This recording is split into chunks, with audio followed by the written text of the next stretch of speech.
Hello കൂട്ടുകാരെ, സുഖമാണോ? ഇന്ന് ഞാൻ നിങ്ങൾക്ക് ഒരു മിസ്റ്ററി സസ്പെൻസ് ത്രില്ലർ പരമ്പരയാണ് പറഞ്ഞു തരാൻ പോകുന്നത്. ഈ പരമ്പരയിൽ നിറയെ ട്വിസ്റ്റുകളുണ്ട്. അവസാനത്തെ ക്ലൈമാക്സിൽ ഒരു വലിയ ട്വിസ്റ്റ് വരുന്നുണ്ട്. അത് നിങ്ങൾക്ക് തീർച്ചയായും ഊഹിക്കാൻ കഴിയില്ല. കഥ വളരെ രസകരമാണ്. അവസാനം വരെ കാണണം. നമ്മുടെ ചാനൽ ആദ്യമായി കാണുന്നവരാണെങ്കിൽ സബ്സ്ക്രൈബ് ചെയ്യുക.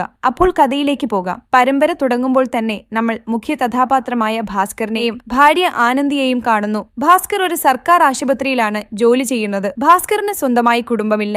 അദ്ദേഹത്തിന്റെ മകൾ ഒരു കുഞ്ഞിന് ജന്മം നൽകിയ ശേഷം മരിച്ചു പോകുന്നു. അതുകൊണ്ടിപ്പോൾ ഭാസ്കറിന് സ്വന്തമായിട്ടുള്ളത് പേരക്കുട്ടിയാണ്. അവൻ രാഹുൽ. അവന് ഒരു വിഷമവും വരാതെ ഭാസ്കർ നോക്കുന്നു. ഒരു ദിവസം ഭാസ്കർ രാഹുലിനെയും കൂട്ടി നാട്ടിലെ അമ്പലത്തിലെ ഉത്സവത്തിന് പോകുന്നു. രാഹുലിന് ചെറുപ്പം മുതൽ തലച്ചോറിൽ ചില പ്രശ്നങ്ങളുണ്ട്. അതുകൊണ്ട് അവൻ കാര്യങ്ങളൊന്നും ശരിയായി ഓർമ്മിക്കുന്നില്ല. ഇടയ്ക്കിടെ തലകറങ്ങി താഴെ വീഴുന്നു. അതുകൊണ്ട് അവന് എത്രയും പെട്ടെന്ന് സർജറി ചെയ്യേണ്ടതുണ്ട്. പക്ഷേ ഭാസ്കറിന്റെ കയ്യിൽ അതിനുള്ള പണമില്ല. കുറച്ച് ദിവസങ്ങൾക്കുള്ളിൽ ഭാസ്കറിന്റെ റിട്ടയർമെന്റ് വരുന്നുണ്ട്. റിട്ടയർമെന്റിന് കിട്ടുന്ന പണം കൊണ്ട് രാഹുലിന് സർജറി നടത്തണമെന്നാണ് അദ്ദേഹം ആഗ്രഹിക്കുന്നത്. അതുകൊണ്ട് രാഹുൽ ഇപ്പോൾ മരുന്നുകൾ കഴിച്ച് ജീവിക്കുകയാണ്. അവർ ഉത്സവത്തിന് വന്നിട്ട് കുറെ സമയമായതുകൊണ്ട് രാഹുലിന് മരുന്ന് കൊടുക്കാനായി ഭാസ്കർ അവനെയും കൂട്ടി വീട്ടിലേക്ക് പോകുന്നു. ഭാസ്കറിന്റെ ഭാര്യ ആനന്ദി വീട്ടിലേക്ക് പോകാതെ അവിടെ തന്നെ നിൽക്കുന്നു. ഭാസ്കർ വീട്ടിലേക്ക് പോകുമ്പോൾ സാൽമൺ എന്ന ഒരാൾ മദ്യപിച്ചു പോകുന്നത് കാണുന്നു. ഭാസ്കർ അദ്ദേഹത്തോട് സംസാരിക്കാൻ ശ്രമിക്കും മുമ്പേ അദ്ദേഹം പോയി കഴിഞ്ഞിരുന്നു. ഭാസ്കർ രാഹുലിന്റെ കൂടെ അവരുടെ പട്ടിയെയും വീട്ടിലേക്ക് കൂട്ടുന്നു. ഭാസ്കറിന് അവന്റെ പട്ടി ജാക്കിയെ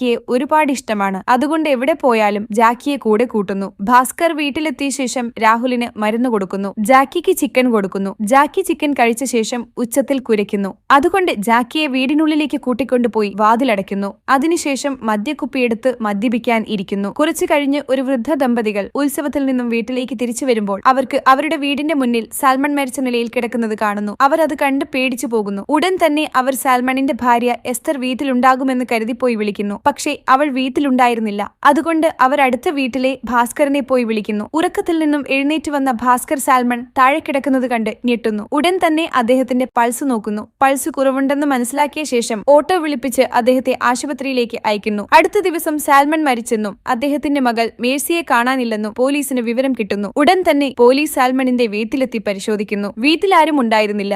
എസ്തർ ആണെങ്കിൽ സാൽമണിനെ കാണാൻ ആശുപത്രിയിലേക്ക് പോയിരിക്കുന്നു. പോലീസ് ചുറ്റുമുള്ളവരോട് വിവരങ്ങൾ തിരക്കുന്നു. യഥാർത്ഥത്തിൽ ഇന്നലെ രാത്രി സംഭവിച്ചത് എന്താണെന്ന് വെച്ചാൽ, ഇന്നലെ രാത്രി എസ്തർ പ്രാർത്ഥിക്കാൻ വേണ്ടി തന്റെ മകളെയും ഭർത്താവിനെയും വീട്ടിൽ നിർത്തിയിട്ട് പള്ളിയിലേക്ക് പോയി. അവൾ പ്രാർത്ഥന കഴിഞ്ഞ് വീട്ടിൽ വന്നു നോക്കുമ്പോൾ മകളെ കാണുന്നില്ല. ഭർത്താവ് ആശുപത്രിയിൽ മരിച്ചു. അതുകൊണ്ട് എന്താണ് സംഭവിച്ചതെന്ന് അവൾക്ക് മനസ്സിലാകുന്നില്ല. പോലീസുകാർ മേഴ്സി എവിടെ പോയെന്ന് അന്വേഷിക്കാൻ തുടങ്ങുന്നു. അപ്പോഴാണ് എസ്തർ ആശുപത്രിയിൽ നിന്നും വന്ന് മേഴ്സിയെ കിട്ടിയോ എന്ന് ചോദിച്ച് ഒരുപാട് കരയുന്നത്. അവിടെ ഉണ്ടായിരുന്ന ഭാസ്കർ ഇന്നലെ രാത്രി സംഭവിച്ച കാര്യങ്ങൾ പോലീസുകാരോട് പറയുന്നു. ഇന്നലെ രാത്രി ഭാസ്കർ ഉത്സവത്തിൽ നിന്നും വീട്ടിലേക്ക് പോകുമ്പോൾ സാൽമൺ മദ്യപിച്ചു പോകുന്നുണ്ടായിരുന്നു. അദ്ദേഹത്തിന്റെ പിറകെ മേഴ്സിയും പോകുന്നുണ്ട്. ഭാസ്കർ മേഴ്സിയെ തടഞ്ഞു നിർത്തി. എവിടേക്കാണ് മോളെ പോകുന്നത്, എന്താ പറ്റിയെന്ന് ചോദിക്കുമ്പോൾ അമ്മ പള്ളിയിലേക്ക് വരാൻ വിളിച്ചു, അതുകൊണ്ട് പോവുകയാണെന്ന് പറഞ്ഞ് അവൾ പോകുന്നു. ഇന്നലെ രാത്രി നടന്ന കാര്യങ്ങളെല്ലാം ഭാസ്കർ DSPയോട് പറയുന്നു. ഉടൻ തന്നെ DSP എസ്തറിനോട് സംസാരിക്കുന്നു. നോക്കൂ മോളെ, ഇന്നലെ രാത്രി നീ നിന്റെ മകളെ പള്ളിയിലേക്ക് വിളിച്ചോ എന്ന് ചോദിക്കുമ്പോൾ അതെ സാർ, ഞാൻ തന്നെയാണ് വിളിച്ചത്. എല്ലാ ദിവസവും ഞാൻ ഒറ്റയ്ക്കാണ് പള്ളിയിലേക്ക് പോകുന്നത്.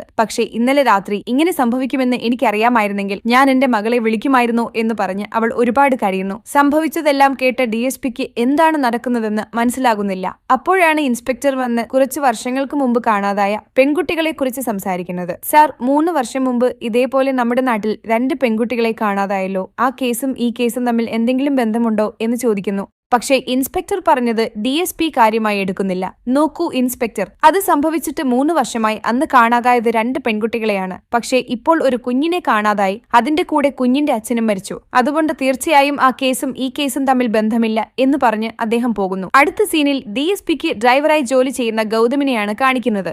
ഗൗതം ആദ്യം വിറ്റ്നസ് പ്രൊട്ടക്ഷൻ ഫോഴ്സിലാണ് ജോലി ചെയ്തിരുന്നത്. പക്ഷെ ചില കാരണങ്ങൾ കൊണ്ട് DSPയുടെ അടുത്ത് ഡ്രൈവറായി ജോലി ചെയ്യുന്നു. അദ്ദേഹം നല്ല ബുദ്ധിമാനാണെങ്കിലും DSPക്ക് ഡ്രൈവറായി ജോലി ചെയ്ത് വീട്ടിലെ ജോലികളിലും സഹായിക്കുന്നു. ഗൗതമിന് കുടുംബമുണ്ട്. പക്ഷെ കുടുംബത്തെക്കാളും കൂടുതൽ സമയം അദ്ദേഹം DSPയുടെ കൂടെയാണ് ചിലവഴിക്കുന്നത്. മറുഭാഗത്ത് ഭാസ്കർ രാഹുലിനെയും കൂട്ടി ആശുപത്രിയിലേക്ക് പോകുന്നു. അവിടെ ഒരു ഗർഭിണിയെ കാണുന്നു. പാപം, അവർക്ക് ബ്ലീഡിംഗ് കൂടുതലായതുകൊണ്ട് രക്തം ആവശ്യമുണ്ട്. പക്ഷെ അവർക്ക് വേണ്ട രക്തഗ്രൂപ്പ് ആശുപത്രിയിൽ ലഭ്യമല്ല. ഉടൻ തന്നെ ഭാസ്കർ തന്റെ രക്തം ആ സ്ത്രീക്ക് കൊടുക്കുന്നു. കാരണം ഭാസ്കറിന്റെ മകളും പ്രസവിച്ച ശേഷമാണ് മരിക്കുന്നത്. അതുകൊണ്ട് ആ സ്ത്രീയുടെ ജീവന് ഒന്നും സംഭവിക്കാതിരിക്കാനാണ് അദ്ദേഹം രക്തം നൽകുന്നത്. മറ്റൊരു മറ്റൊരു ഭാഗത്ത് ഇൻസ്പെക്ടർ ഭാസ്കറിനെ കുറിച്ച് അവിടെയുള്ളവരോട് ചോദിച്ച് മനസ്സിലാക്കുന്നു. അവിടെ ഉണ്ടായിരുന്ന ഒരാൾ ഭാസ്കർ വളരെ നല്ലവനാണെന്നും എസ്തറിനെ സ്വന്തം മകളെ പോലെയാണ് കാണുന്നതെന്നും പറയുന്നു. അതുകൊണ്ട് ഇൻസ്പെക്ടർക്ക് ഭാസ്കറിനോട് തോന്നിയ സംശയം മാറുന്നു. അദ്ദേഹം അവിടെ നിന്നും പോകുന്നു. കുറച്ച് പോലീസുകാർ മേഴ്സിയെ തിരയാൻ തുടങ്ങുന്നു. ചിലർ ഉത്സവം നടന്ന സ്ഥലത്ത് പോയി തിരയുന്നു. മറ്റു ചിലർ മേഴ്സി പഠിക്കുന്ന സ്കൂളിൽ പോയി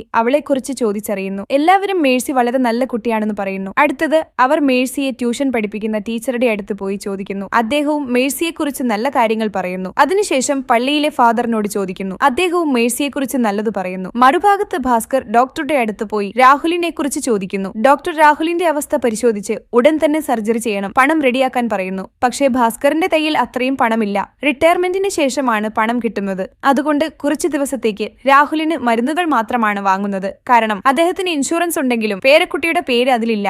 അതുകൊണ്ട് റിട്ടയർമെന്റിന് കിട്ടുന്ന പണം കൊണ്ട് രാഹുലിന് സർജറി ചെയ്യണം എന്ന ആഗ്രഹത്തോടെയാണ് അദ്ദേഹം ജീവിക്കുന്നത്. പാപം, രാഹുലിനും മേഴ്സി ഇല്ലാത്തതുകൊണ്ട് ഒരുപാട് ബോറടിക്കുന്നു. കാരണം എല്ലാ ദിവസവും മേഴ്സിയോടൊപ്പമാണ് അവൻ കൂടുതൽ സമയം ചിലവഴിച്ചിരുന്നത്. മറ്റൊരു ഭാഗത്ത് പോലീസുകാർക്ക് സാൽമണിന്റെ സഹോദരൻ വെങ്കിട്ടിനെ കുറിച്ച് അറിയാൻ കഴിയുന്നു. യഥാർത്ഥത്തിൽ സാൽമണും വെങ്കിട്ടും തമ്മിൽ സ്വത്തിനെ ചൊല്ലി തർക്കങ്ങളുണ്ടായിരുന്നു. അതുകൊണ്ട് പോലീസിന് വെങ്കിട്ടിൽ സംശയം തോന്നുന്നു. ഉടൻ തന്നെ വെങ്കിട്ടിനെ കുറിച്ച് അന്വേഷിക്കാൻ തുടങ്ങുന്നു. ആ നാട്ടിലുള്ളവർ വെങ്കിട്ടിനെ കുറിച്ച് നല്ലതാണ് പറയുന്നത്. അദ്ദേഹത്തിന് ഒരുപാട് ദൈവഭക്തി ഉണ്ടെന്നും നാട്ടിലെ പൂജാരിയാണെന്നും പറയുന്നു. സത്യം മനസ്സിലാക്കിയ പോലീസ് വെങ്കിട്ടിന്റെ വീട്ടിലെത്തി ഭാര്യയോട് സംസാരിക്കുന്നു. വെങ്കിട്ട് നാട്ടിലില്ലെന്നും ഒരു ആവശ്യത്തിന് അടുത്ത നാട്ടിൽ പോയതാണെന്നും ഭാര്യ പറയുന്നു. ഒരു പോലീസുകാരൻ വെങ്കിട്ടിന്റെ ഫോട്ടോ എടുത്ത് ഇൻസ്പെക്ടറെ കാണിച്ചിട്ട് ഒരു കാര്യം പറയുന്നു. സാർ, 3 വർഷം മുമ്പ് ഒരു പെൺകുട്ടി മിസ്സായല്ലോ. ആ പെൺകുട്ടിയുടെ വീട്ടിൽ വെങ്കിട്ടാണ് മേസ്തിരിപ്പണി ചെയ്തത്. അന്ന് നമ്മൾ ആ കേസിൽ അവനെ ചോദ്യം ചെയ്തിരുന്നു. അതുകൊണ്ട് ഈ കേസുമായി അവന് ബന്ധമുണ്ടാകാൻ സാധ്യതയുണ്ട് എന്ന് പോലീസുകാർ സംശയിക്കുന്നു. ഉടൻ തന്നെ വെങ്കിട്ടിനെ കണ്ടുപിടിക്കാൻ തീരുമാനിക്കുന്നു. അടുത്ത ദിവസം ഭാസ്കർ തന്റെ ജോലിക്ക് വിട പറഞ്ഞ് റിട്ടയർ ചെയ്യുന്നു. രാത്രിയായപ്പോൾ പോലീസ് സ്റ്റേഷനിൽ പോയി ഉത്സവ ദിവസം താൻ കണ്ട കാര്യങ്ങൾ മുഴുവൻ ഒരു പേപ്പറിൽ എഴുതുന്നു. അപ്പോൾ ഇൻസ്പെക്ടർക്ക് ഒരു സംശയം തോന്നുന്നു. സാർ, നിങ്ങളുടെ വീടിന്റെ മുന്നിൽ ഒരാൾ മരിച്ചു കിടക്കുന്നത് കണ്ടല്ലോ. ആ സമയത്ത് നിങ്ങൾ എന്താണ് ചെയ്യുകയായിരുന്നത് എന്ന് ചോദിക്കുമ്പോൾ, സാർ, ഞാൻ ഉത്സവത്തിൽ നിന്നും വന്ന ശേഷം ഒരുപാട് മദ്യപിച്ച് കിടന്നുറങ്ങുകയായിരുന്നു എന്ന് പറയുന്നു. അതെന്തായാലും സാരമില്ല. ആ ദിവസം മേഴ്സി നിങ്ങളോട് സംസാരിക്കുമ്പോൾ എന്തെങ്കിലും സംശയം തോന്നിയോ എന്ന് ചോദിക്കുമ്പോൾ, അതെ സാർ, ഞങ്ങൾ സംസാരിക്കുമ്പോൾ കുറച്ച് ദൂരെ മാറി ഒരാൾ മദ്യപിച്ച് ഞങ്ങളെ നോക്കുന്നുണ്ടായിരുന്നു. പക്ഷേ അദ്ദേഹം ഒരുപാട് ദൂരെ ആയതുകൊണ്ട് അദ്ദേഹത്തിന്റെ മുഖം എനിക്ക് വ്യക്തമായി കണ്ടില്ല എന്ന് പറഞ്ഞ് ഭാസ്കർ പോകുന്നു. വീട്ടിലെത്തിയ ഉടൻ ഭാസ്കറിന്റെ ഭാര്യ ആനന്ദി എസ്തറിന്റെ അടുത്ത് പോയി അവളെ സമാധാനിപ്പിക്കുന്നു. നീ വിഷമിക്കേണ്ട മോളെ, നമ്മുടെ മേഴ്സി എങ്ങും പോയി കാണില്ല, ഇവിടെ എവിടെയെങ്കിലും ഉണ്ടാകും എന്ന് പറഞ്ഞ് അവളെ ആശ്വസിപ്പിക്കുന്നു. മറുഭാഗത്ത് ഭാസ്കർ വാതിലുകളെല്ലാം അടച്ച ശേഷം ഒരു ചാവിയെടുത്ത് പേടിയോടെ ഫ്രിഡ്ജിന്റെ വാതിൽ തുറക്കുന്നു. ഇവിടെ ഞെട്ടിക്കുന്ന കാര്യം എന്താണെന്ന് വെച്ചാൽ ആ ഫ്രിഡ്ജിനുള്ളിൽ മേഴ്സിയുടെ ശരീരമുണ്ട്. രാത്രി എല്ലാവരും ഉറങ്ങിയ ശേഷം ഭാസ്കർ ഭാര്യ ആനന്ദിയെ വിളിച്ച് നടന്ന കാര്യങ്ങൾ മുഴുവൻ പറയുന്നു. യഥാർത്ഥത്തിൽ ആ ദിവസം രാത്രി ഭാസ്കർ പേരക്കുട്ടിയെയും കൂട്ടിവന്ന് മദ്യപിച്ച ശേഷം ഉറങ്ങാൻ പോകാനാണ് തീരുമാനിക്കുന്നത്. കറക്റ്റ് മദ്യപിക്കുന്ന സമയത്ത് ആരോ വാതിലിൽ ശക്തിയായി മുട്ടുന്നു. ഭാസ്കർ വാതിൽ തുറന്നു നോക്കുമ്പോൾ സാൽമൺ ഒരുപാട് കരയുന്നുണ്ടായിരുന്നു. അദ്ദേഹത്തിന്റെ കയ്യിൽ മേഴ്സിയുണ്ട്. പക്ഷേ ബോധമില്ലാത്ത അവസ്ഥയിൽ ഭാസ്കർ മേഴ്സിയെ കണ്ട ശേഷം അവളെ എഴുന്നേൽപ്പിക്കാൻ ശ്രമിക്കുന്നു. പക്ഷേ അവൾ ഉണരുന്നില്ല. മേഴ്സിയെ ആരോ ബലാത്സംഗം ചെയ്തതാണെന്ന് സാൽമൺ പറയുന്നു. ഇത് കേട്ട ഉടൻ ഭാസ്കർ ഞെട്ടുന്നു. ഉടൻ തന്നെ മേഴ്സിയെ ആശുപത്രിയിലേക്ക് കൊണ്ടുപോകാൻ ആലോചിക്കുന്നു. പക്ഷേ ആശുപത്രിയിലേക്ക് പോയാൽ വൈകുമെന്ന് സാൽമൺ കരുതി മേഴ്സിയെ ഭാസ്കറിനെ ഏൽപ്പിക്കുന്നു. എന്നിട്ട് എന്തെങ്കിലും ചെയ്ത് എന്റെ മകളെ രക്ഷിക്കണം എന്ന് പറഞ്ഞ് പുറത്തേക്ക് പോയി സ്ത്രീകളെ തിരയുന്നു. പക്ഷേ പുറത്ത് ആരെയും കാണുന്നില്ല. ആ ദിവസം ഉത്സവമായതുകൊണ്ട് എല്ലാവരും അവിടെ ആഘോഷിക്കുകയായിരുന്നു. ഭാസ്കറിനെ എന്ത് ചെയ്യണമെന്ന് മനസ്സിലാകുന്നില്ല. ഉടൻ തന്നെ മേഴ്സിയെ മേശപ്പുറത്ത് കിടത്തി CPR ചെയ്യുന്നു. അങ്ങനെ ചെയ്ത ഉടൻ അവൾക്ക് ബോധം വരുന്നു. പക്ഷെ അവൾക്ക് ഒരുപാട് ബ്ലീഡിംഗ് വരുന്നുണ്ടായിരുന്നു. ഇത് കണ്ട ഭാസ്കറിന് ഒരുപാട് വിഷമം തോന്നുന്നു. അവൾക്ക് ഒരുപാട് രക്തം പോയതുകൊണ്ട് എന്ത് ചെയ്യണമെന്ന് മനസ്സിലാകുന്നില്ല. ചെവിയിൽ നിന്നും ഒരുപാട് രക്തം വരുന്നുണ്ടായിരുന്നു. ഉടൻ തന്നെ ആശുപത്രിയിലേക്ക് കൊണ്ടുപോകാൻ ആലോചിക്കുന്നു. പക്ഷേ മേഴ്സി പെട്ടെന്ന് മരിച്ചു പോകുന്നു. അങ്ങനെ മേഴ്സി മരിക്കുന്നത് കണ്ട് അവളുടെ അച്ഛൻ ഒരുപാട് കരയുന്നു. ഭാസ്കറിനും ഒരുപാട് വിഷമം തോന്നുന്നു. അപ്പോഴാണ് മേഴ്സിയുടെ ഡ്രസ്സിൽ ഒരു ദുർഗന്ധം വരുന്നത്. ആ മണം കേട്ട ഉടൻ ഭാസ്കർ ഞെട്ടുന്നു. അപ്പോഴാണ് സാൽമൺ ഉച്ചത്തിൽ കരയുന്നത് കേട്ട് ചെന്ന് നോക്കുന്നത്. സാൽമൺ ആത്മഹത്യ ചെയ്യുന്നത് കണ്ട ഭാസ്കറിന് വീണ്ടും ദുഃഖം തോന്നുന്നു. അപ്പോഴാണ് അടുത്ത വീട്ടിലുള്ളവർ വരുന്നത് കണ്ട് ഭാസ്കർ ഉടൻ തന്നെ റൂമിലേക്ക് പോയി മേഴ്സിയെ എന്ത് ചെയ്യണം എന്ന് ആലോചിക്കുന്നത്. ഉടൻ തന്നെ ഒരു ബെഡ്ഷീറ്റ് എടുത്ത് മേഴ്സിയുടെ ശരീരം മൂടി ഫ്രിഡ്ജിൽ വെക്കുന്നു. അതിനുശേഷം തറയിലുണ്ടായിരുന്ന രക്തമെല്ലാം തുടച്ചു മാറ്റുന്നു. അതിനുശേഷം എന്താണ് സംഭവിച്ചതെന്ന് നമുക്കറിയാം. അടുത്ത വീട്ടിലെ ആന്റി വന്ന് ഭാസ്കറിനെ താഴേക്ക് കൂട്ടിക്കൊണ്ടുപോകുന്നു. അതുകൊണ്ട് സത്യം മുഴുവൻ മനസ്സിലാക്കിയ ആനന്ദി ഒരുപാട് ഞെട്ടുകയും പേടിക്കുകയും ചെയ്യുന്നു. ഇനി കുഞ്ഞിനെ എന്ത് ചെയ്യണമെന്ന് ഭാസ്കറിന് മനസ്സിലാകുന്നില്ല. കാരണം ഇപ്പോൾ കുഞ്ഞിന്റെ കാര്യം പുറത്തറിഞ്ഞാൽ ഭാസ്കറിന് കിട്ടേണ്ട റിട്ടയർമെന്റ് പണം കിട്ടില്ലെന്ന് പേടിച്ച് അദ്ദേഹം ആർക്കും കുഞ്ഞിന്റെ മരണം അറിയിക്കുന്നില്ല. വിശ്വസിക്കുന്നില്ല. അഥവാ പറഞ്ഞാലും ആരും വിശ്വസിക്കില്ല. അതുകൊണ്ട് റിട്ടയർമെന്റ് പണം കിട്ടുന്നത് വരെ കുഞ്ഞിനെ ഫ്രിഡ്ജിൽ വെക്കാം എന്ന് തീരുമാനിക്കുന്നു. കാരണം പണം കിട്ടിയാൽ മാത്രമേ രാഹുലിന് സർജറി ചെയ്യാൻ കഴിയൂ. അതുകൊണ്ട് മരിച്ച മേഴ്സിയെ മാറ്റി നിർത്തി ജീവിച്ചിരിക്കുന്ന രാഹുലിന് വേണ്ടി എന്തും ചെയ്യാൻ അദ്ദേഹം തീരുമാനിക്കുന്നു. യഥാർത്ഥത്തിൽ ഭാസ്കറിന് വേണമെങ്കിൽ എസ്തറിനോട് സത്യം മുഴുവൻ പറഞ്ഞ് മേഴ്സിയെ ഏൽപ്പിക്കാം. അങ്ങനെ ചെയ്താൽ പോലീസ് അന്വേഷണം തുടങ്ങും. അപ്പോൾ ഭാസ്കർ ചെയ്യുന്ന നിയമവിരുദ്ധമായ കാര്യങ്ങൾ പുറത്താകും. അതായത് ഭാസ്കർ ആശുപത്രിയിൽ ഇരുന്നു കൊണ്ട് എല്ലാവർക്കും മരുന്ന് കൊടുക്കണം. പക്ഷേ ആശുപത്രിയിൽ നിന്നും വന്ന ശേഷവും എല്ലാവരുടെയും അടുത്തും പോയി നിയമവിരുദ്ധമായി ചികിത്സ കൊടുക്കുന്നുണ്ട്. അതുകൊണ്ട് ഈ സത്യം പോലീസുകാർ അറിഞ്ഞാൽ പ്രശ്നമാകും. അതുകൊണ്ട് മേഴ്സിയെ ആരെയും കാണിക്കാതെ ഫ്രിഡ്ജിൽ വെക്കുന്നു. പാപം, അവർക്ക് രണ്ടുപേർക്കും ഒന്നും ചെയ്യാൻ കഴിയുമില്ല. അതുകൊണ്ട് ഒരുപാട് കരയുന്നു. കാരണം മേഴ്സി അവർക്ക് സ്വന്തം പേരക്കുട്ടിയെ പോലെയാണ്. അതുകൊണ്ട് അവൾക്ക് സംഭവിച്ച അത്യാചാരത്തെക്കുറിച്ചും കുഞ്ഞിനെ രക്ഷിക്കാൻ കഴിയാത്തതിനെക്കുറിച്ചും ഒരുപാട് കരയുന്നു. ഇതൊരു ഞെട്ടിക്കുന്ന കാര്യം കൂടിയാണ്. ആ ദിവസം ഉത്സവത്തിൽ നിന്നും വരുമ്പോൾ ഭാസ്കറിന് മേഴ്സിയെ കാണുന്നില്ല. മദ്യപിക്കുന്ന വ്യക്തിയെയും കാണുന്നില്ല. കേവലം പോലീസുകാരെ വിശ്വസിപ്പിക്കാനും കേസ് വഴി തിരിച്ചുവിടാനും ഭാസ്കർ കളവ് പറയുന്നതാണ്. മറ്റൊരു ഭാഗത്ത് പോലീസുകാർക്ക് എന്ത് ചെയ്യണമെന്ന് മനസ്സിലാകുന്നില്ല. കാരണം 3 വർഷം മുമ്പ് ഉത്സവം നടക്കുന്ന സമയത്താണ് കുട്ടികൾ കാണാതായതും. അതുകൊണ്ട് അന്ന് കാണാതായ പെൺകുട്ടികളെ പോലീസ് ഇനിയും കണ്ടുപിടിച്ചിട്ടില്ല. ഇപ്പോൾ കാണാതായ മേഴ്സിയെയും കണ്ടുപിടിച്ചില്ലെങ്കിൽ ആളുകൾ വീണ്ടും പഴയ കേസുകളെ കുറിച്ച് സംസാരിച്ച് ബുദ്ധിമുട്ടിക്കുമെന്ന് പോലീസ് ഭയക്കുന്നു. അതുകൊണ്ട് വേഗത്തിൽ വെങ്കിട്ടിനെ പിടിച്ച് മേഴ്സിയെ കണ്ടെത്താൻ പദ്ധതികൾ ആസൂത്രണം ചെയ്യുന്നു. അപ്പോഴാണ് പോലീസുകാർക്ക് വെങ്കിട്ട് ഉള്ള സ്ഥലം അറിയാൻ കഴിയുന്നത്. അദ്ദേഹത്തിന്റെ ഫോൺ ട്രാക്ക് ചെയ്തു പോകുന്നു. വെങ്കിട്ടിന്റെ ഭാര്യ വെങ്കിട്ട് ഒരു കുളത്തിന്റെ അടുത്തുണ്ടാകുമെന്ന് പറയുന്നു. ഉടൻ തന്നെ ഇൻസ്പെക്ടർ കുളത്തിന്റെ അടുത്ത് പോയി നോക്കുന്നു. അവിടെ കത്തിക്കരിഞ്ഞ ചില വസ്തുക്കൾ കാണുന്നു. അതിൽ കുട്ടികളുടെ അടിവസ്ത്രവും കത്തിക്കരിഞ്ഞ ഷർട്ടും കാണുന്നു. ഉടൻ തന്നെ അവ ശേഖരിച്ച് സ്റ്റേഷനിലേക്ക് കൊണ്ടുപോയി എസ്തറിനെ കാണിക്കുന്നു. എസ്തറിന് ഷർട്ട് തിരിച്ചറിയാൻ കഴിയുന്നില്ല. പക്ഷേ അടിവസ്ത്രം തിരിച്ചറിഞ്ഞ് ഇത് തന്റെ മകളുടേതാണെന്ന് പറയുന്നു. അടിവസ്ത്രത്തിൽ രക്തമുണ്ടായിരുന്നതുകൊണ്ട് മേഴ്സിക്ക് എന്തോ സംഭവിച്ചിട്ടുണ്ടെന്ന് അവൾക്ക് മനസ്സിലാകുന്നു. കുറച്ചു കഴിഞ്ഞ് പോലീസ് വെങ്കിട്ടിനായി കാത്തിരുന്ന് അദ്ദേഹം വന്ന ഉടൻ പിടിച്ച് സ്റ്റേഷനിലേക്ക് കൊണ്ടുപോയി ഒരുപാട് അടിക്കുന്നു. എന്നിട്ട് മേഴ്സിയെക്കുറിച്ച് ചോദിക്കുന്നു. പക്ഷെ വെങ്കിട്ട് മേഴ്സിയെക്കുറിച്ച് തനിക്ക് ഒന്നും അറിയില്ലെന്ന് പറയുന്നു. ശരി, നിനക്കും നിന്റെ അനിയനും തമ്മിൽ എന്തായിരുന്നു പ്രശ്നം എന്ന് പോലീസ് ചോദിക്കുമ്പോൾ വെങ്കിട്ട് പറയുന്നു, സാർ, എന്റെ അനിയന് ക്രിസ്ത്യാനിറ്റി ഇഷ്ടപ്പെട്ടതുകൊണ്ട് അവൻ ക്രിസ്ത്യനായി മാറി. അതിനുശേഷം സ്വത്തിൽ ഓഹരി വേണമെന്ന് ആവശ്യപ്പെട്ടു. അവൻ മതം മാറിയതുകൊണ്ട് ഞാൻ സ്വത്തിൽ പങ്കുകൊടുക്കാൻ സമ്മതിച്ചില്ല. അതുകൊണ്ടാണ് ഞങ്ങൾ തമ്മിൽ തർക്കങ്ങൾ ഉണ്ടായിരുന്നത് എന്ന് പറയുന്നു. അല്ലാതെ സത്യം പറയുന്നില്ല. അതുകൊണ്ട് DSPക്ക് ദേഷ്യം വന്ന് വെങ്കിട്ടിനെ ഭീഷണിപ്പെടുത്തുന്നു. അപ്പോൾ വെങ്കിട്ട് സത്യം പറയുന്നു. യഥാർത്ഥത്തിൽ വെങ്കിട്ട് സാൽമൺ അറിയാതെ നാട്ടിലെ പാടമെടുക്കുന്നു. അതുകൊണ്ട് സാൽമണിന് ദേഷ്യം വന്ന് വെങ്കിട്ടിനെതിരെ കേസ് കൊടുക്കുന്നു. അതുകൊണ്ട് വെങ്കിട്ടിന് എന്ത് ചെയ്യണമെന്ന് മനസ്സിലാകുന്നില്ല. അതുകൊണ്ടാണ് വെങ്കിട്ട് സാൽമണിന്റെ വീട്ടിൽ പോയി അദ്ദേഹത്തിന്റെ വസ്ത്രങ്ങളെല്ലാം എടുത്തുകൊണ്ടുവന്ന് വെങ്കിട്ടിനെതിരെ ബ്ലാക്ക് മാജിക് ചെയ്യുന്നത്. അങ്ങനെ ചെയ്താൽ വെങ്കിട്ട് പറയുന്ന ഓരോ വാക്കും സാൽമൺ കേൾക്കുമെന്ന് വെങ്കിട്ട് വിചാരിക്കുന്നു. അതുകൊണ്ടാണ് ബ്ലാക്ക് മാജിക് ചെയ്ത ശേഷം സാൽമണിന്റെ വീട്ടിൽ നിന്നും എടുത്ത വസ്ത്രങ്ങൾ തീയിലിട്ട് കത്തിക്കുന്നത്. അതുപോലെ തന്റെ കൈമുറിച്ച് രക്തം കാളി മാതാവിനായി സമർപ്പിക്കുന്നു. അതുകൊണ്ടാണ് ആ രക്തം മേഴ്സിയുടെ അടിവസ്ത്രത്തിൽ പറ്റിയത്. ഇനി ഉത്സവ ദിവസം വെങ്കിട്ട് നാട്ടിലില്ലാത്തതുകൊണ്ട് മേഴ്സിയെ ബലാത്സംഗം ചെയ്തത് വെങ്കിട്ടല്ലെന്ന് ഉറപ്പാക്കുന്നു. മറ്റൊരു ഭാഗത്ത് ഭാസ്കറിന് ആശുപത്രിയിൽ ജോലി ഉണ്ടായിരുന്നതുകൊണ്ട് അത്യാവശ്യമായി പോകുന്നു. ഭാസ്കർ പോയ ശേഷം പള്ളിയിലെ ഫാദർ 2 പേരെ കൂട്ടിക്കൊണ്ടുവന്ന് ആനന്ദിക്ക് പരിചയപ്പെടുത്തുന്നു. അവരാരാണെന്ന് വെച്ചാൽ ഈ നാട്ടിൽ ആദ്യമായി കാണാതായ കുട്ടിയുടെ അച്ഛനും അമ്മയും. അവർ ഒരുപാട് വർഷങ്ങളായി അവരുടെ മകൾ ശുഭയ്ക്ക് വേണ്ടി തിരയുന്നു. എന്നിട്ടും മകളെ കാണാതായതുകൊണ്ട്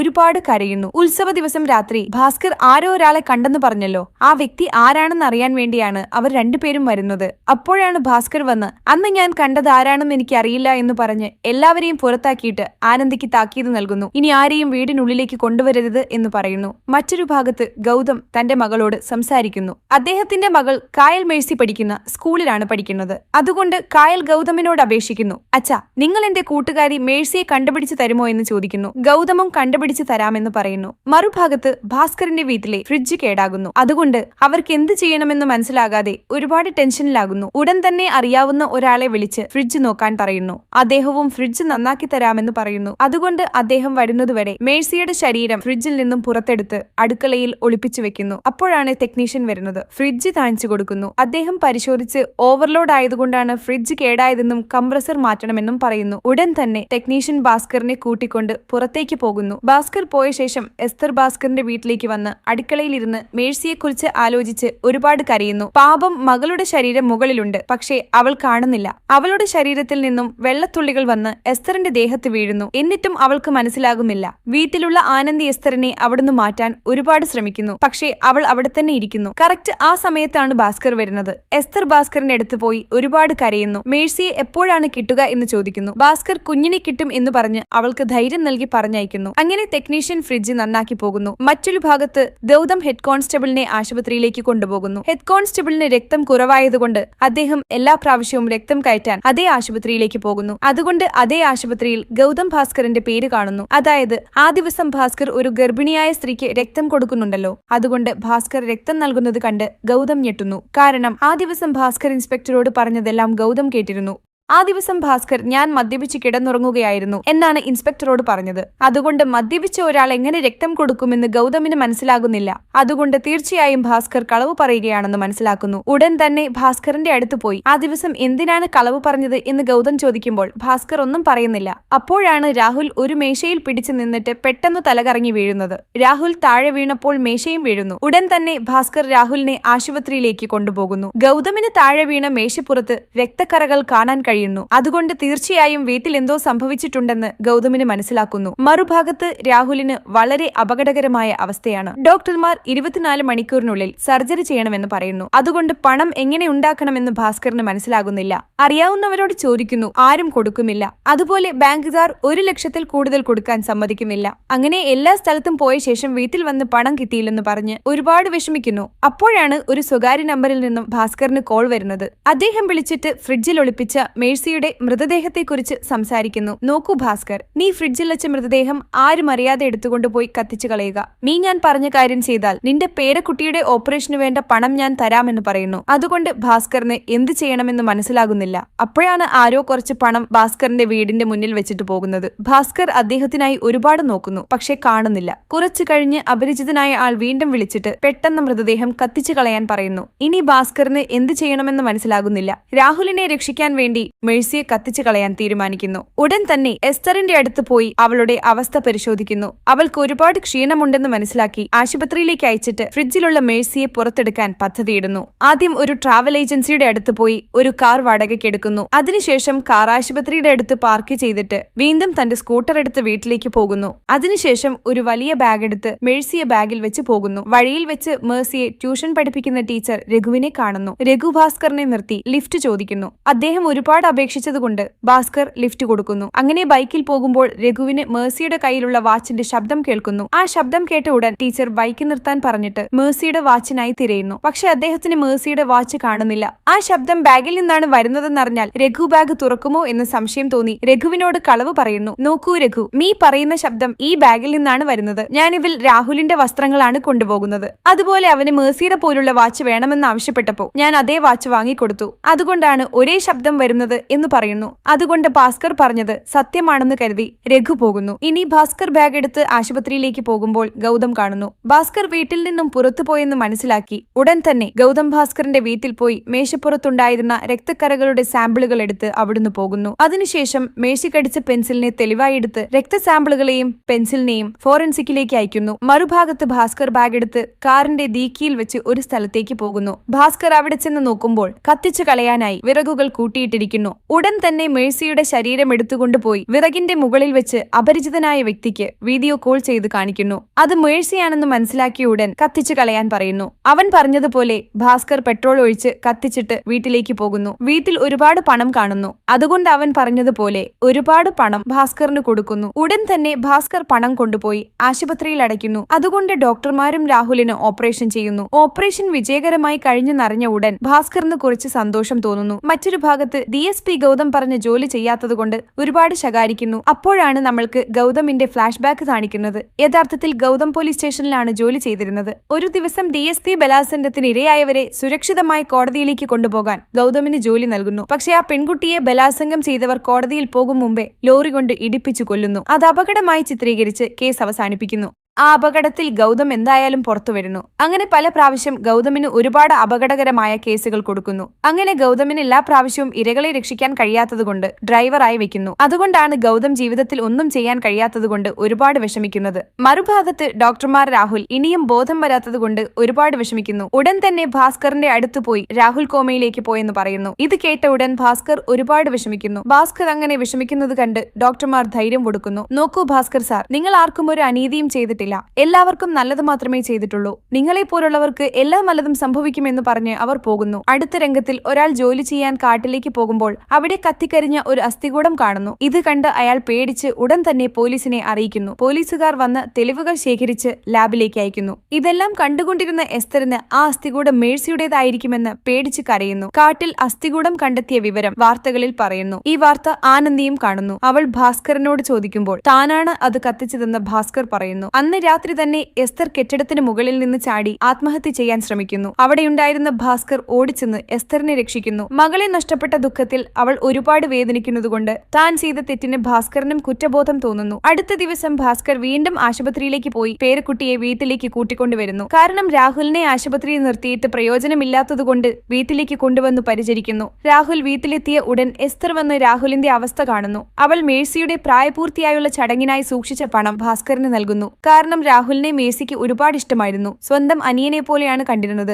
പക്ഷെ മേഴ്സി എവിടെ പോയെന്ന് അവൾക്കറിയില്ലല്ലോ. അതുകൊണ്ട് മകൾക്ക് വേണ്ടി സൂക്ഷിച്ച പണം രാഹുലിന്റെ ചികിത്സയ്ക്ക് വേണ്ടി നൽകിയിട്ട് രാഹുൽ വേഗം സുഖം പ്രാപിക്കാൻ പ്രാർത്ഥിച്ചു പോകുന്നു. പാപം എസ്തർ ഇത്രയധികം സഹായിച്ചിട്ടും ഭാസ്കറിന് അവളോടൊന്നും പറയാൻ കഴിയുന്നില്ല. അതുകൊണ്ട് അദ്ദേഹം ആത്മഹത്യ ചെയ്യാൻ ശ്രമിക്കുന്നു. ഉടൻ തന്നെ ആനന്ദി വന്ന് ഭാസ്കറിനെ രക്ഷിക്കുന്നു. അടുത്ത ദിവസം ഭാസ്കർ ഇപ്പോൾ താമസിക്കുന്ന വീടുപേക്ഷിച്ച് പുതുതായി പണിയുന്ന വീട്ടിലേക്ക് താമസം മാറാൻ ആലോചിക്കുന്നു. ഈ വീട്ടിൽ താമസിച്ചാൽ മേഴ്സിയെ ഒരുപാട് ഓർമ്മ വരുന്നു. അതുകൊണ്ട് വേഗം പോകാൻ ആലോചിക്കുന്നു. മറ്റൊരു ഭാഗത്ത് ഗൗതമിന് ഫോറൻസിക് ടീമിൽ നിന്ന് കോൾ വരുന്നു. ഗൗതം അയച്ച രക്തസാമ്പിളും പെൻസിലിൽ ഉണ്ടായിരുന്ന DNA-യും ഒരേ പെൺകുട്ടിയുടേതാണെന്ന് അറിയുന്നു. സത്യമറിഞ്ഞ ഉടൻ ഗൗതം ഞെട്ടുന്നു. അതുകൊണ്ട് മേഴ്സിയെ കാണാതായതിന് കാരണം ഭാസ്കർ ആണെന്ന് ഗൗതം കരുതുന്നു. അപ്പോഴാണ് ഭാസ്കർ പോലീസ് സ്റ്റേഷനിലേക്ക് വരുന്നത്. ഉടൻ തന്നെ ഗൗതം ഭാസ്കറിന്റെ അടുത്ത് പോയി എന്തിനാണ് സ്റ്റേഷനിൽ വന്നത് എന്ന് ചോദിക്കുമ്പോൾ ഭാസ്കർ പറയുന്നു, സാർ, ഞാൻ ഒരുപാട് തെറ്റുകൾ ചെയ്തു, അത് തിരുത്താൻ വന്നതാണ്. അതുപോലെ മേഴ്സി മരിച്ചുപോയി ഏഷെന്നും പറയുന്നു. ഇത് കേട്ട ഉടൻ ഗൗതം ഞെട്ടിപ്പോയി. യഥാർത്ഥത്തിൽ അന്ന് രാത്രി എന്താണ് സംഭവിച്ചത് എന്ന് ചോദിക്കുന്നു. ഉത്സവ ദിവസം രാത്രി നടന്ന കാര്യങ്ങൾ മുഴുവൻ ഭാസ്കർ പറയുന്നു.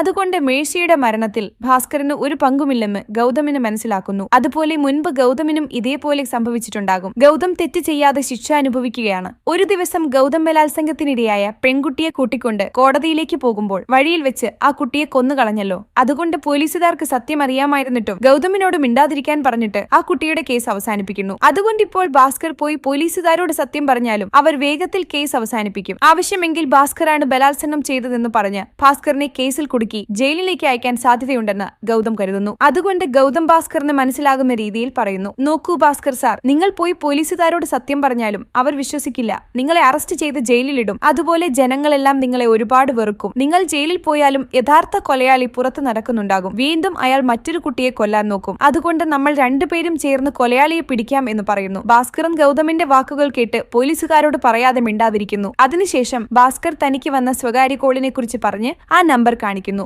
ഉടൻ തന്നെ ഗൗതം തന്റെ സുഹൃത്തിന്റെ സഹായത്തോടെ ആ സ്വകാര്യ നമ്പറിൽ നിന്ന് യഥാർത്ഥ നമ്പർ കണ്ടെത്തുന്നു. ആ നമ്പർ പ്രിൻസി എന്ന ഒരു പെൺകുട്ടിയുടെ പേരിലാണെന്ന് മനസ്സിലാക്കി അവളുടെ വിലാസം കണ്ടെത്തി അവളുടെ നാട്ടിലേക്ക് പോകുന്നു. പക്ഷേ അവൾ ആ നാട്ടിലുണ്ടാകില്ല. അവിടെയുള്ളവർ അവൾ വേറെ കോളേജിൽ ചേർന്നെന്ന് പറയുന്നു. ഉടൻ തന്നെ ആ കോളേജിൽ പോയി പ്രിൻസിയെക്കുറിച്ച് ചോദിക്കുന്നു. കോളേജ് ഹോസ്റ്റലിലെ വാർഡൻ പ്രിൻസി കോളേജ് നിർത്തിപ്പോയെന്ന് പറയുന്നു. അതെന്തുകൊണ്ടാണ് അവൾ വരാത്തത് എന്ന് ഗൗതം ചോദിക്കുമ്പോൾ അറിയില്ല എന്ന് പറഞ്ഞിട്ട് പ്രിൻസിയുടെ രക്ഷിതാവായിരുന്ന ആന്റണി എന്ന ഒരാളെക്കുറിച്ച് പറയുന്നു. ഉടൻ തന്നെ ഗൗതം ആന്റണിയെക്കുറിച്ച് അറിയാൻ വേണ്ടി അവരുടെ നാട്ടിലുള്ള പള്ളിയിലെ ഫാദറിന്റെ അടുത്ത് പോകുന്നു. കാരണം അവരുടെ നാട്ടിൽ ക്രിസ്ത്യാനികൾ വളരെ കുറവാണ്. പക്ഷെ ആന്റണി എന്ന ഒരാളെക്കുറിച്ച് അവർ കേട്ടിട്ടേയില്ല. അതുകൊണ്ട് പള്ളിയിലെ ഫാദറിന് അറിയാൻ സാധ്യതയുണ്ടെന്ന് കരുതി അദ്ദേഹത്തെ കാണാൻ പോകുന്നു. അവിടെ വെച്ച് ആന്റണി മറ്റാരുമല്ല, പള്ളിയിലെ ഫാദർ തന്നെയാണെന്ന് അറിയുന്നു. അതുകൊണ്ട് ഗൗതമിന് പതിയെ പതിയെ ഫാദറിനോട് സംശയം തോന്നിത്തുടങ്ങുന്നു. ഉടൻ തന്നെ പ്രിൻസിയെക്കുറിച്ച് ഫാദറിനോട് ചോദിക്കുമ്പോൾ അദ്ദേഹം പറയുന്നു, സാർ, പ്രിൻസിയെ ഞാൻ വേറെ നാട്ടിൽ വെച്ചാണ് കണ്ടത്. അവൾക്ക് അച്ഛനും അമ്മയുമില്ല.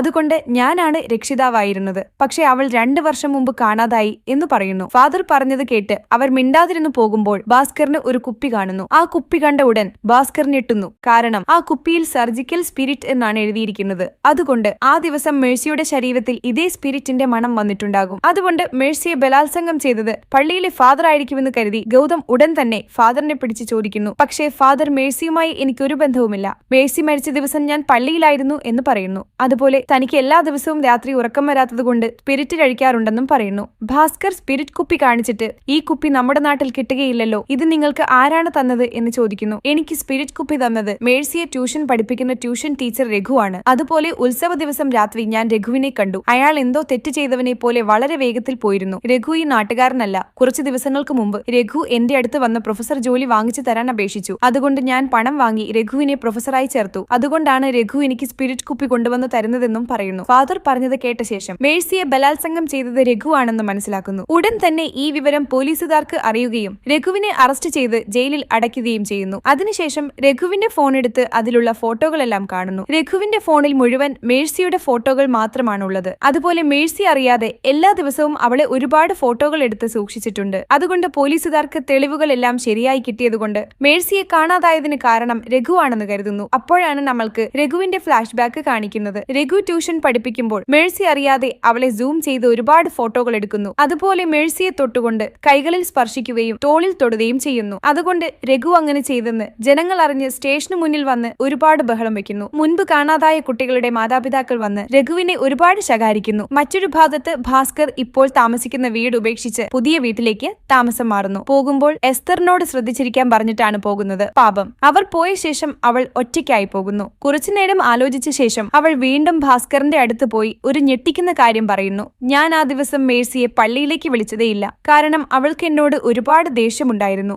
അതുകൊണ്ട് എന്റെ കൂടെ പള്ളിയിലേക്ക് വരാതെ വീട്ടിലായിരുന്നു എന്ന് പറയുന്നു. മറുഭാഗത്ത് ഗൗതം പോലീസ് സ്റ്റേഷനിൽ പോയി രഘുവിനെ പിടിച്ച് ഒരുപാട് ശകാരിക്കുന്നു. എടാ, മകളുടെ പ്രായമുള്ള കുട്ടിയെ നീ എങ്ങനെയാണ് ബലാത്സംഗം ചെയ്തത് എന്ന് ചോദിക്കുന്നു. ഗൗതം അങ്ങനെ പറഞ്ഞ ഉടൻ രഘു ഞെട്ടുന്നു. അപ്പോഴാണ് രഘു ഗൗതമിനോട് ഒരു കഥ പറയുന്നത്. മറുഭാഗത്ത് എസ്തറും ഭാസ്കറിനോട് ഒരു കഥ പറയാൻ തുടങ്ങുന്നു. കട്ട് ചെയ്താൽ കുറച്ചു വർഷങ്ങൾക്ക് മുമ്പ് എസ്തറും രഘുവും പരസ്പരം ഒരുപാട് പ്രേമിച്ചിരുന്നു. എസ്തർ ക്രിസ്ത്യാനിയായതുകൊണ്ട് അവളുടെ അച്ഛൻ രഘുവിനെ മരുമകനായി അംഗീകരിക്കുന്നില്ല. അതുകൊണ്ട് അവർ രണ്ടുപേരും അമ്പലത്തിൽ വെച്ച് കല്യാണം കഴിച്ച് വേറെ നാട്ടിൽ പോയി അവർക്കുള്ളതുകൊണ്ട് സന്തോഷത്തോടെ ജീവിക്കുന്നു. ഒരു ദിവസം എസ്തറിന്റെ അച്ഛൻ വന്ന് രഘുവിനെ ഒരുപാട് അടിച്ചിട്ട് എസ്തറിനെ കൂട്ടിക്കൊണ്ടുപോകുന്നു. അതിനുശേഷം സാൽമണിന് കൊടുത്ത് കല്യാണം കഴിപ്പിക്കുന്നു. പക്ഷേ സാൽമൺ മദ്യപാനിയാണെന്ന് അവർക്കറിയില്ല. സാൽമൺ മദ്യപിച്ചു വന്ന് എല്ലാ ദിവസവും എസ്തറിനെ അടിക്കുമായിരുന്നു. ഒരു ദിവസം എസ്തർ ആത്മഹത്യ ചെയ്യാൻ ആലോചിക്കുന്നു. അപ്പോഴാണ് താൻ ഗർഭിണിയാണെന്ന് അറിയുന്നത്.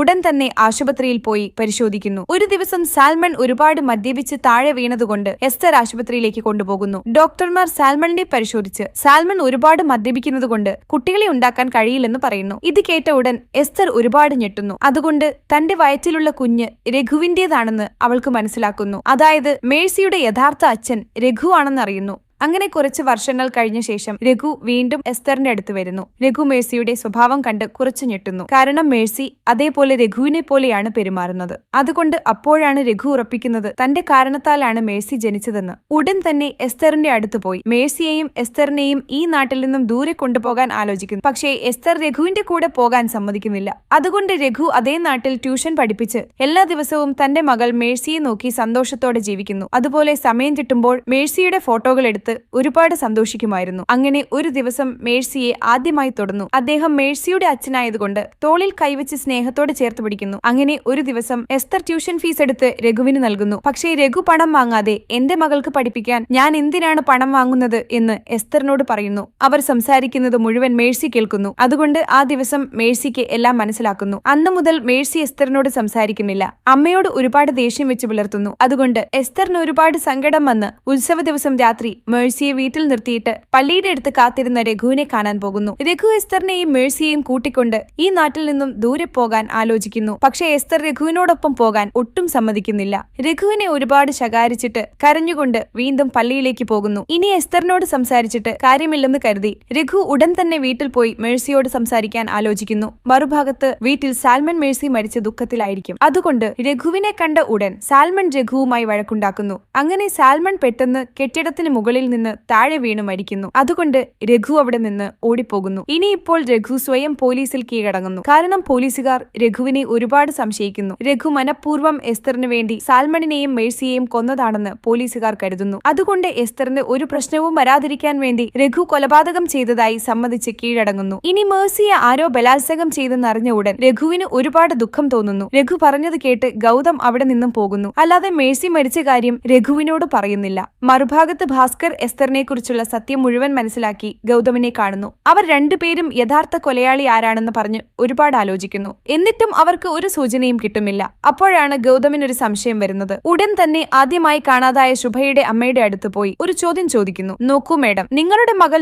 നിങ്ങൾക്കും നിങ്ങളുടെ ഭർത്താവിനും ജനിച്ചതാണോ അതോ വേറെ ആരെങ്കിലും ഉണ്ടോ എന്ന് ചോദിക്കുമ്പോൾ ആദ്യം അവർക്ക് ഒരുപാട് ദേഷ്യം വരുന്നു. പക്ഷെ പിന്നീട് ഗൗതമിനെ വിളിച്ച് അതെ സാർ, എന്റെ മകൾ ശുഭ എനിക്കും എന്റെ ഭർത്താവിനും ജനിച്ചതല്ല, അവൾ വേറെ ഒരാൾക്ക് ജനിച്ചതാണ് എന്ന് പറയുന്നു. ഇത് കേട്ട ഉടൻ ഗൗതം ഞെട്ടുന്നു. അതിനുശേഷം ഗൗതം രണ്ടാമതായി കാണാതായ പെൺകുട്ടിയുടെ അമ്മയുടെ അടുത്ത് പോയി ചോദിക്കുമ്പോൾ അവരും അതുപോലെ പറയുന്നു. അതുകൊണ്ട് കാണാതായ കുട്ടികളുടെ എല്ലാം അച്ഛൻ വേറെ ഒരാളാണെന്ന് അറിഞ്ഞ ഉടൻ ഗൗതം ഒരുപാട് ഞെട്ടുന്നു. ഉടൻ തന്നെ ഭാസ്കറിന്റെ അടുത്ത് പോയി നടന്ന കാര്യങ്ങൾ മുഴുവൻ പറയുന്നു. നോക്കൂ ഭാസ്കർ സാർ, കാണാതായ കുട്ടികളെല്ലാം അവരുടെ അമ്മമാർക്ക് അവിഹിത ബന്ധം വഴി ജനിച്ചവരാണ്. അതുകൊണ്ട് ഈ കാര്യം കുട്ടികളുടെ അമ്മമാർക്കല്ലാതെ മറ്റാർക്കും അറിയുകയില്ല. അങ്ങനെയിരിക്കെ ആ കൊലയാളിക്ക് എങ്ങനെ അറിഞ്ഞു കാണും എന്ന് ഗൗതം ആലോചിക്കുന്നു. അപ്പോഴാണ് കാട്ടിൽ നിന്ന് കിട്ടിയ അസ്ഥികൂടത്തിന്റെ റിപ്പോർട്ടുകൾ വരുന്നത്. റിപ്പോർട്ടുകളിൽ കാട്ടിൽ നിന്ന് കിട്ടിയ അസ്ഥികൂടം മേഴ്സിയുടേതല്ലെന്ന് പറയുന്നു. ഇത് കേട്ട ഉടൻ ഗൗതം ഒരുപാട് ഞെട്ടുന്നു. കാരണം ഭാസ്കറിന്റെ അടുത്ത് വെച്ചാണ് മേഴ്സിയെ കത്തിച്ചു കളയുന്നത്. എന്നിട്ടും ശരീരം എങ്ങനെ മാറിയെന്ന് ഭാസ്കറിനോട് ചോദിക്കുന്നു. അപ്പോൾ ഭാസ്കർ യഥാർത്ഥത്തിൽ എന്ത് ചെയ്തു എന്ന് പറയുന്നു.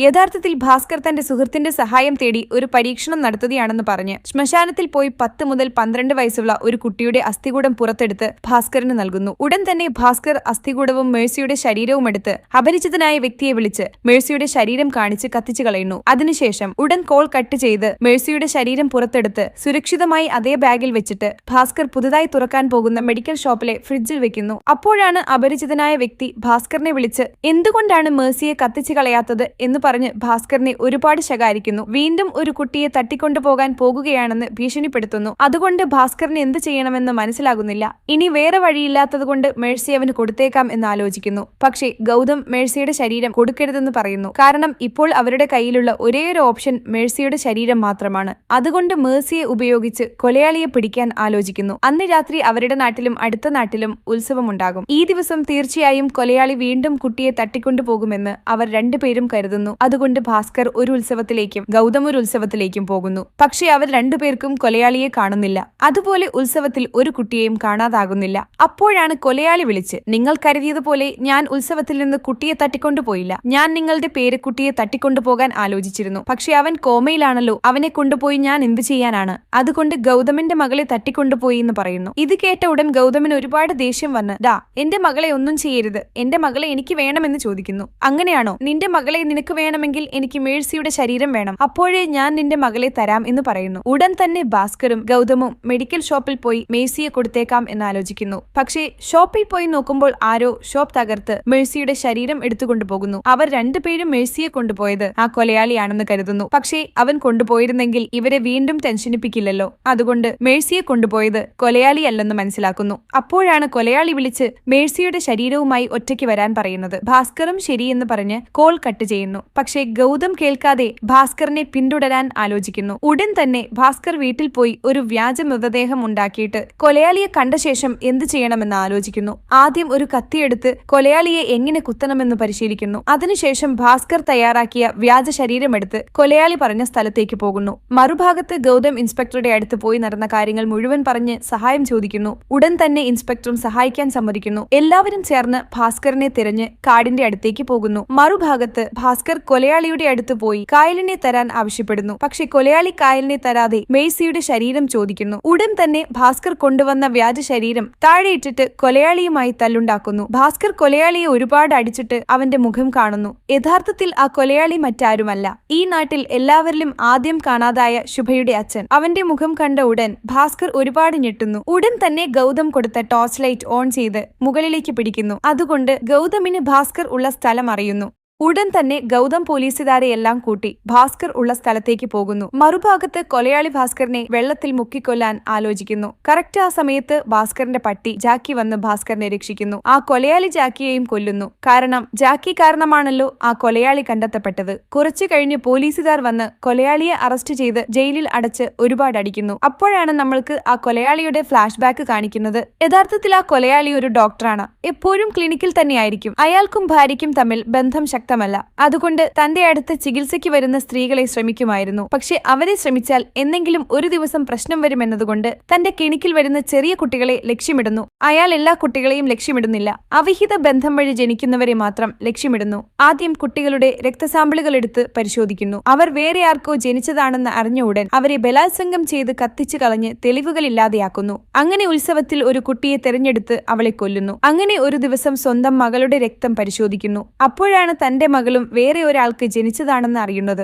അതുകൊണ്ട് അദ്ദേഹത്തിന് ഒരുപാട് ദേഷ്യം വരുന്നു. ഉടൻ തന്നെ തന്റെ ക്ലിനിക്കിലുള്ള സ്പിരിറ്റ് കുപ്പി എടുത്ത് കുടിക്കുന്നു. അതിനുശേഷം വീട്ടിൽ പോയി ചെറുപ്പം മുതൽ വളർത്തിയ മകളാണെന്ന് പോലും നോക്കാതെ അവളെ ബലാത്സംഗം ചെയ്ത് കത്തിച്ചു കളയുന്നു. അതിനുശേഷം മേഴ്സിയെ ലക്ഷ്യമിട്ട് എസ്തർ വീട്ടിൽ നിന്ന് പുറത്തുപോയ ശേഷം മേഴ്സി വീട്ടിൽ ഒറ്റയ്ക്കിരിക്കുമ്പോൾ അവളുടെ അടുത്ത് പോയി വീട്ടിൽ വെച്ച് അവളെ ബലാത്സംഗം ചെയ്ത് പുറത്തേക്ക് കൊണ്ടുപോവുകയായിരുന്നു. അപ്പോൾ നമ്മുടെ ജാക്കി തടസ്സം വരുത്തുന്നു. അതുകൊണ്ട് അയാൾക്ക് എന്ത് ചെയ്യണമെന്ന് മനസ്സിലാകുന്നില്ല. അതുകൊണ്ടാണ് മേഴ്സിയെ വീട്ടിൽ ഉപേക്ഷിച്ചിട്ട് അയാൾ പോയത്. അതുകൊണ്ട് ആ ദിവസം മേഴ്സിയെ അയാൾ കത്തിച്ചു കളയാത്തതുകൊണ്ടാണ് അയാൾ ഇന്ന് കണ്ടെത്തപ്പെട്ടത്. അയാൾ കണ്ടെത്തപ്പെടാൻ കാരണം ജാക്കി ആയതുകൊണ്ട് അയാൾ ജാക്കിയെ കൊന്നു. അങ്ങനെ യഥാർത്ഥ സത്യം മനസ്സിലാക്കിയ പോലീസുകാർ ആ കൊലയാളിയെ ഒരുപാട് അടിക്കുന്നു. അതിനുശേഷം ഭാസ്കറും നടന്ന കാര്യങ്ങൾ മുഴുവൻ പോലീസുകാരോട് പറയുന്നു. അതായത് സാൽമൺ മേഴ്സിയുടെ ശരീരം കൊണ്ടുവന്നതും സാൽമൺ മരിച്ചതും മേഴ്സിയെ ഫ്രിഡ്ജിൽ വെച്ചതും എല്ലാം പറയുന്നു. സത്യം മനസ്സിലാക്കിയ എസ്തർ ഭാസ്കറിന്റെ കരണത്തടിക്കുന്നു. കാരണം സ്വന്തം അച്ഛനമ്മമാരെക്കാൾ കൂടുതൽ എസ്തർ ഭാസ്കറിനെയാണ് വിശ്വസിച്ചത്. എന്നിട്ടും ഭാസ്കർ ഒരുപാട് ചതിച്ചതുകൊണ്ട് പാപം അവളുടെ മനസ്സ് ഒരുപാട് വേദനിക്കുന്നു. ഇനി ഭാസ്കറിനെ പോലീസുകാർ കൂട്ടിക്കൊണ്ടുപോയി വീണ്ടും കുറച്ചു മാസങ്ങൾക്ക് ശേഷം വിടുന്നു. കാരണം മേഴ്സിയുടെ മൃതദേഹം ഇനിയും കിട്ടാത്തതുകൊണ്ട്. ഇനി ഭാസ്കർ വീട്ടിലെത്തിയ ഉടൻ രാഹുൽ സാധാരണ നിലയിലായിരിക്കും. രാഹുലിന്റെ ആരോഗ്യം കുറച്ചു മെച്ചപ്പെടുന്നു. അതുപോലെ എല്ലാ ദിവസവും എസ്തർ രാഹുലിന്റെ അടുത്ത് വന്ന് പ്രാർത്ഥിച്ചിട്ട് പോകുന്നു. പക്ഷേ ഭാസ്കറിനോട് സംസാരിക്കുന്നില്ല. രാഹുലിന് ബോധം വന്നതുകൊണ്ട് അവന് നടന്ന കാര്യങ്ങൾ മുഴുവൻ ഓർമ്മയുണ്ടാകും. അതുകൊണ്ട് നിങ്ങൾക്ക് എല്ലാവർക്കും ഒരു സംശയം വന്നേക്കാം, ആ ദിവസം മേഴ്സിയുടെ ശരീരം കൊണ്ടുപോയത് ആരാണ്, അതുപോലെ ശരീരം ഇപ്പോൾ എവിടെയാണ് എന്ന്. യഥാർത്ഥത്തിൽ മേഴ്സിയുടെ ശരീരം കൊണ്ടുപോയത് ഭാസ്കറിന്റെ ഭാര്യ ആനന്ദിയാണ്. ഒരുപക്ഷെ മേഴ്സിയുടെ ശരീരം കണ്ടെത്തിയാൽ ഭാസ്കറിന് ശിക്ഷ കിട്ടാൻ സാധ്യതയുണ്ടല്ലോ. അതുകൊണ്ട് ഉടൻ തന്നെ ഭാസ്കർ ഇല്ലാത്തപ്പോൾ ഷോപ്പിന്റെ അടുത്ത് പോയി ഷോപ്പ് തകർത്ത് ഫ്രിഡ്ജിനുള്ളിൽ വെച്ച മേഴ്സിയെ വീട്ടിലേക്ക് കൂട്ടിക്കൊണ്ടുവന്ന് അവരുടെ വീടിന്റെ മുന്നിൽ കുഴിയെടുത്ത് കുഴിച്ചിടുന്നു. രാഹുൽ അതേ ദിവസം കോമയിൽ നിന്നും പുറത്തു വന്ന് അവരുടെ അമ്മൂമ്മ കുഴിച്ചിടുന്നത് കാണുന്നു. ഇപ്പോൾ അവരുടെ വീടിന്റെ മുന്നിൽ ശരീരമുള്ള കാര്യം രാഹുലിനും ആനന്ദിക്കും മാത്രമേ അറിയൂ. ഇവിടെ ഈ പരമ്പര അവസാനിക്കുന്നു കൂട്ടുകാരെ. പരമ്പര നിങ്ങൾക്ക് എങ്ങനെ ഇഷ്ടപ്പെട്ടു എന്ന് കമന്റ് ചെയ്യുക. അതുപോലെ വിവരണം ഇഷ്ടപ്പെട്ടെങ്കിൽ ലൈക്ക് ചെയ്ത് സബ്സ്ക്രൈബ് ചെയ്യുക. നിങ്ങൾക്ക് ഈ കഥയെക്കുറിച്ച് കൂടുതൽ എന്തെങ്കിലും അറിയണമെന്നുണ്ടോ?